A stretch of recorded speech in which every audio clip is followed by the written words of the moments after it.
আসসালামু আলাইকুম। সংবাদে আপনাদের সবাইকে স্বাগত জানাচ্ছি। আমি ফিরোজ তোহা। শুরুতেই সংবাদ শিরোনাম। বাংলাদেশের সর্বশেষ গুরুত্বপূর্ণ আপডেট সংবাদে আপনাকে স্বাগত। শুরুতেই সংবাদ শিরোনাম, এরপর বিস্তারিত। শুরুতেই জানিয়ে দিব, অতিরিক্ত ও সরকারি পুলিশ সুপার পদের 124 কর্মকর্তাকে বদলি। অতিরিক্ত পুলিশ সুপার পদমর্যাদার 117 ও সরকারি পুলিশ সুপার পদমর্যাদার 7 কর্মকর্তাকে বদলি করা হয়েছে। সোমবার 3 মার্চ পুলিশ মহাপরিদর্শক আইজিপি বাহারুল আলমের সই করা আলাদা দুটি প্রজ্ঞাপনে এই তথ্য জানানো হয়। এরপর জানিয়ে দিব, জাতীয় স্মৃতিসৌধে জাতীয় নাগরিক পার্টি নেতাদের শ্রদ্ধা। ঢাকার সাভারে জাতীয় স্মৃতিসৌধে শ্রদ্ধা নিবেদন করেছেন জাতীয় নাগরিক পার্টি এনসিপি।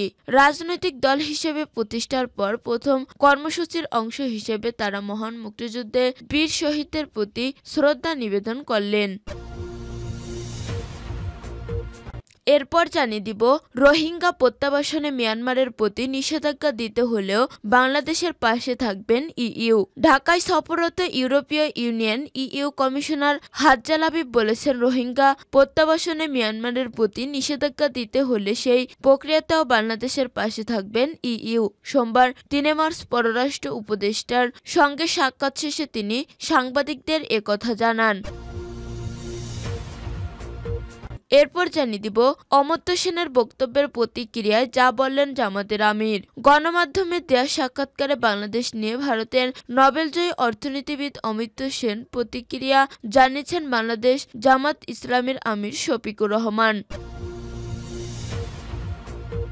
এদিকে 2 দিনের মধ্যে সয়াবিন তেলের সরবরাহ স্বাভাবিক হবে, প্রধান উপদেষ্টা। আগামী 2 দিনের মধ্যে সয়াবিন তেলের সরবরাহ স্বাভাবিক হবে বলে মন্তব্য করেছেন বাণিজ্য উপদেষ্টা শেখ বছিরউদ্দিন। সোমবার 3 মার্চ বাংলাদেশ স্ট্যাটিস টেস্টিং ইনস্টিটিউশন বিএসটিআই আয়োজিত রাজধানীর মোহাম্মদপুরে টাউন হল কাঁচাবাজার পরিদর্শন শেষে বাজার পরিস্থিতি নিয়ে সাংবাদিকদের প্রশ্নের জবাবে তিনি একথা বলেন। এবং সর্বশেষ জানিয়ে দিব, বাড়িতে এসে আর ইফতার করা হলো না স্বেচ্ছাসেবক দলের নেতার। জামালপুরের পাঁচবিবিতে রাজনৈতিক ও পারিবারিক কাজে এসেছিলেন উপজেলা স্বেচ্ছাসেবক দলের সচিব গোলাম নাসির বিপ্লব হোসেন 35। কথা ছিল বাড়ি ফিরে পরিবারের সবার সঙ্গে ইফতার করবেন, কিন্তু তা হলো না। ঘাতক সিএনজি সড়ককে কেড়ে নিল তার প্রাণ। সোমবার 3 মার্চ সন্ধ্যা 6টার দিকে উপজেলার ফিসকার ঘাটে এলাকায় মোটরসাইকেল ও সিএনজি মুখোমুখি সংঘর্ষ ঘটনা ঘটে। এতে গুরুতর আহত হয়ে জয়পুরহাটে আধুনিক জেলা হাসপাতালে চিকিৎসাধীন অবস্থায় বিপ্লব মৃত্যুবরণ করেন। প্রিয় দর্শক, এতক্ষণ শুনছিলেন সংবাদ শিরোনাম, এরপর বিস্তারিত। তবে তার আগে বন্ধু জানিয়ে দিন আপনি কোন স্থান থেকে আমাদের সংবাদটি দেখছেন এবং শুনছেন। জানিয়ে দিন এই সংবাদ সম্পর্কে আপনার মূল্যবান মতামত। আর বন্ধু, আপনি যদি আমাদের চ্যানেলে নতুন হয়ে থাকেন তাহলে ভিডিওটি দেখতে দেখতে চ্যানেলটি সাবস্ক্রাইব করে রাখুন, যাতে করে আমাদের পরবর্তী সংবাদগুলো সবার আগে আপনার কাছে পৌঁছে যায়। এবারে বিস্তারিত। অতিরিক্ত ও সহকারী পুলিশ সুপার পদের 124 কর্মকর্তাকে বদলি। অতিরিক্ত পুলিশ সুপার পদমর্যাদার 117 ও সরকারি পুলিশ সুপার পদমর্যাদার 7 কর্মকর্তাকে বদলি করা হয়েছে। সোমবার 3 মার্চ পুলিশ মহাপরিদর্শক আইজিপি বাহারুল আলমের সই করা আলাদা দুটি প্রজ্ঞাপনে এই তথ্য জানানো হয়। এসব কর্মকর্তাকে ডিএমপি, এসবি, সিআইডি, র্যাব, জেলা পুলিশ, পুলিশ সদর দপ্তর, পিবিআই, এপিবিএন ও টুরিস্ট পুলিশের বদলি করা হয়েছে। জাতীয় শহীদ সৌধ জাতীয় নাগরিক পার্টির নেতাদের শ্রদ্ধা। ঢাকার সাভারে জাতীয় স্মৃতিসৌধে শ্রদ্ধা নিবেদন করেছেন জাতীয় নাগরিক পার্টি এনসিপি। রাজনৈতিক দল হিসেবে প্রতিষ্ঠার পর প্রথম কর্মসূচির অংশ হিসেবে তারা মহান মুক্তিযুদ্ধ বীর শহীদদের প্রতি শ্রদ্ধা নিবেদন করলেন। মঙ্গলবার 4 মার্চ সকাল 8টার দিকে জাতীয় স্মৃতিসৌধে শহীদদের প্রতি শ্রদ্ধা জানান দলটির নেতাকর্মীরা। শ্রদ্ধা নিবেদন শেষে গণমাধ্যমে কথা বলেন নেতারা। এ সময় জাতীয় নাগরিক পার্টির আহ্বায়ক মোহাম্মদ নাহিদ ইসলাম বলেন, সেকেন্ড রিপাবলিকান প্রতিষ্ঠায় কাজ করবে এনসিপি এবং সদস্য সচিব আক্তার হোসেন বলেন, দেশের মানুষের সমর্থন প্রত্যাশা করি। এরপর রায়ের বাজারে গিয়ে অভ্যুত্থানের সময় শহীদ হওয়া ছাত্র জনতার কবর জিয়ারত করার কথা রয়েছে তাদের। দলীয় সূত্রে জানিয়েছে, সকাল 10টায় রায়ের বাজার বধ্যভূমিতে 2024-এর অভ্যুত্থানে শহীদদের জন্য দোয়া মোনাজাত করবেন তারা।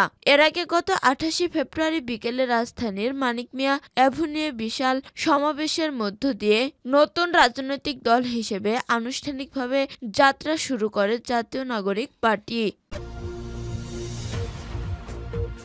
রোহিঙ্গা প্রত্যাবাসনে মিয়ানমারের প্রতি নিষেধাজ্ঞা দিতে হলেও বাংলাদেশের পাশে থাকবেন ইইউ। ঢাকা সফররত ইউরোপীয় union EU commissioner Hadza Labib বলেছেন, রোহিঙ্গা প্রত্যাবাসনে মিয়ানমারের প্রতি নিষেধাজ্ঞা দিতে হলেও সেই প্রক্রিয়াতেও বাংলাদেশের পাশে থাকবে ইইউ। সোমবার 3 মার্চ পররাষ্ট্র উপদেষ্টার সঙ্গে সাক্ষাৎ শেষে তিনি সাংবাদিকদের প্রশ্নে এসব তথ্য জানান। ইউরোপীয় ইউনিয়ন কমিশনার জানান, রোহিঙ্গাদের সহায়তায় এবছর ইউরোপীয় ইউনিয়ন 67 মিলিয়ন ইউরো দেবে। বাংলাদেশে আশ্রয় নেওয়া স্থানীয় জনগোষ্ঠী এবং মিয়ানমারের সংঘাতময় জনগোষ্ঠী সহ বিশেষ করে মিয়ানমারের পশ্চিম অঞ্চলীয় রাখাইন রাজ্যে সহিংসতার শিকার রোহিঙ্গাদের সহায়তায় এই বছর অর্থ দেওয়া হবে। গত শনিবার বিকেলে 3 দিনের সফরে ঢাকায় আসেন ইইউর কমিশনার হাজ্জা লাবিব। হযরত শাহজালাল আন্তর্জাতিক বিমানবন্দরে তাকে স্বাগত জানান পররাষ্ট্র মন্ত্রণালয়ের সচিব পূর্ণ ডক্টর মোহাম্মদ নজরুল ইসলাম। অমর্ত্য সেনের বক্তব্যের প্রতিক্রিয়ায় যা বললেন জামাতের আমির। গণমাধ্যমে দেয়া সাক্ষাৎকারে বাংলাদেশ নিয়ে ভারতের নোবেলজয়ী অর্থনীতিবিদ অমর্ত্য সেনের প্রতিক্রিয়া জানিয়েছেন বাংলাদেশ জামাতে ইসলামীর আমির শফিকুর রহমান। অমর্ত্য সেন বাংলাদেশের অভ্যন্তরীণ ব্যাপারে অনাকাঙ্ক্ষিত নাক গলানোর মতো কথা বলছেন মন্তব্য করেন তিনি। সোমবার নিজের ভেরিফাইড ফেসবুক পেজে এই প্রতিক্রিয়া জানান জামাতের আমির। জানা গেছে, ভারতের বার্তা সংস্থা পিটিআইকে একটি সাক্ষাৎকারে দেন নোবেলজয়ী অর্থনীতিবিদ অমর্ত্য সেন। রোববার প্রকাশিত সাক্ষাৎকারটি তিনি প্রধান উপদেষ্টা অধ্যাপক মোহাম্মদ ইউনূসের সরকারের চ্যালেঞ্জ, সংখ্যালঘু নির্যাতনের অভিযোগ, ক্ষমতাচ্যুত আওয়ামী লীগকে নিষিদ্ধ করার বিধিসহ নানা ইস্যুতে কথা বলেন। এ বিষয়ে জামাত আমির ডক্টর শফিকুর রহমান তার স্ট্যাটাসে বলেন, ভারতের নোবেলজয়ী অর্থনীতিবিদ অমর্ত্য সেন সম্প্রতি বাংলাদেশের অভ্যন্তরীণ ব্যাপারে অনাকাঙ্ক্ষিত নাক গলানোর মতো কথা বলছেন। জানি না তার বিবেক কোথায়। বাংলাদেশকে সহনশীলতার সবক দেওয়ার কোনো প্রয়োজনীয়তা নেই। তিনি যে দেশ এবং সমাজে বসবাস করেন সেই সমাজের আয়নার মতো নিজেকে দেখার চেষ্টা করুন। তিনি বলেন, বাংলাদেশের জনগণ টানা 15.5 বছর সেকুলারিজম নামে চরম ভণ্ডামি প্রত্যাখ্যান করেছে। তিনি পতিত স্বৈরাচারের পক্ষে খোলামেলা ওকালতি করেছেন, যা বিস্ময়কর, অগ্রহণযোগ্য ও নিন্দনীয়। ডক্টর শফিকুর রহমান বলেন, জামাতে ইসলামী সম্পর্কে যা বলেছেন তার বদ্ধমূল ধারণা থেকে বলতে চেয়েছি। বাস্তবতা পুরোটাই উল্টো।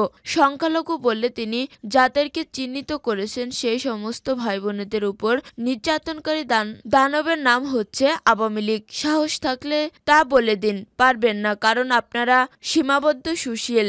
বাংলাদেশের অভ্যন্তরীণ ব্যাপারের অসময় নাক গলানো দেশপ্রেমিক জনগণ একেবারেই পছন্দ করে না বলে সতর্ক করেন জামাতের আমির।